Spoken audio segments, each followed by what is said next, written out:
On this week's edition of the Business Review, we take a look at the spa and pampering sector.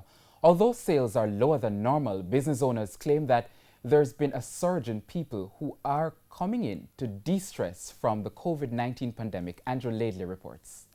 Coping with COVID-19 has proven to be more challenging than ever. That's because the effects are multifaceted.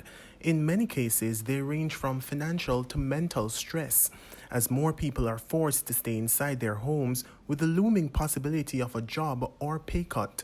That's why Jamaicans are being encouraged to consider holistic ways of catering to the mind and body. Just leave work, we're stressed out from work, we're stressed out at home, and we just wanted that time away to just detox and, just have an overall pampering. It's why this 10,000 square feet facility has been erected in Kingston. The multi-million-dollar investment has been completed at a time when uncertainties abound. But business owner Garth Walker says he believes the business can turn a profit despite the challenges. I won't say it was easy, but what I will say is that we have a track record. And in having a track record, we're able to produce our financials, we're able to produce our forecasting, and a bank saw the benefit or saw that the business is sustainable and were able to repay. So our partners on this is Sagicor. So this was funded through a combination of debt and equity. And I would say I'm very, very comfortable, not with COVID, but I'm comfortable with the investment that we have made, and that will be in a position to turn a profit in the near future. Mr. Walker explained that the company is not new to challenges, indicating that the COVID-19 pandemic is just another hurdle to overcome. The first day of sales, I always tell the story that when she came home, I said, what was the sales like for today? I just said the sales was zero. So, my next question was, how many zeros behind the number? Because clearly we must have done 50,000, 60,000, 70,000, 100,000, but truth be told, no one came to the location. So, right away I was like, you see? So what I'm telling you about.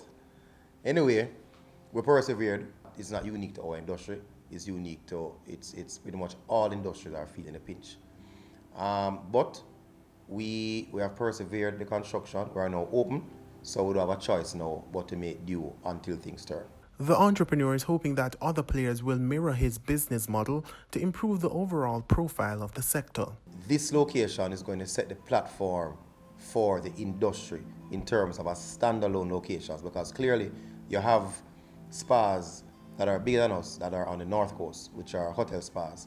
But in terms of a standalone location, we are comfortable that we have created and have set a benchmark, not just for Jamaica, but for the Caribbean. At the same time, Mr. Walker says he is moving ahead with plans to open other locations across the island. We have major expansion plans. We definitely want to, as soon as COVID passes, we want to revisit those expansion plans. We definitely want, our next location we're looking on is Portmore. So we'll use this time to do our own internal feasibility studies, find a proper location and plan.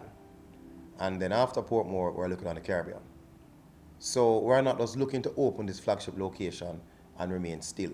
Our goal is to be the #1 spa, standalone spa in the Caribbean. Andrew Laidley, TVJ News.